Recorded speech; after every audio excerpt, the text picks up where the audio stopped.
உலகத்தில் நமக்கு வரக்கூடிய சோதனைகளை எல்லாம் பெரிய சோதனைகளாக எண்ணி கவலையடைந்து கொண்டிருக்கிறோமே. முஹம்மது ரசூலுடைய சோதனையை உணர்ந்து பார்த்தீர்களா? பிறக்கும் பொழுது தந்தை கிடையாது, பிறந்த சில ஆண்டுகளில் தாயுடைய மரணம், யாருடைய வளர்ப்பில் வந்தார்களோ அந்த அபூ தாலிபும் மரணம், யாரை தன்னுடைய உலக வாழ்வில் அதிகமாக நேசித்தார்களோ ஹதீஜா ரலியல்லாஹு அன்ஹா அவர்களுடைய மரணம், பிறக்கின்ற ஆண் குழந்தைகள் எல்லாம் மரணம், பெண் குழந்தைகள் சிலரும் மரணம். சுப்ஹானல்லாஹ். வாழ்கின்ற வாழ்க்கையில் தன்னுடைய உறவுகள், தான் நேசித்த எத்துணை உறவுகளுடைய இழப்புகள் முஹம்மது ரசூலுல்லாஹ் ஸல்லல்லாஹு அலைஹி வஸல்லமுடைய வாழ்வில்.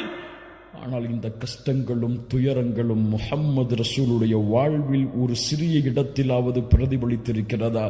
அதுதான் ஒரு சமூகத்தை வழிநடத்தக்கூடிய தலைவருடைய தலைமை பண்பு. அல்லாஹ் அக்பர்.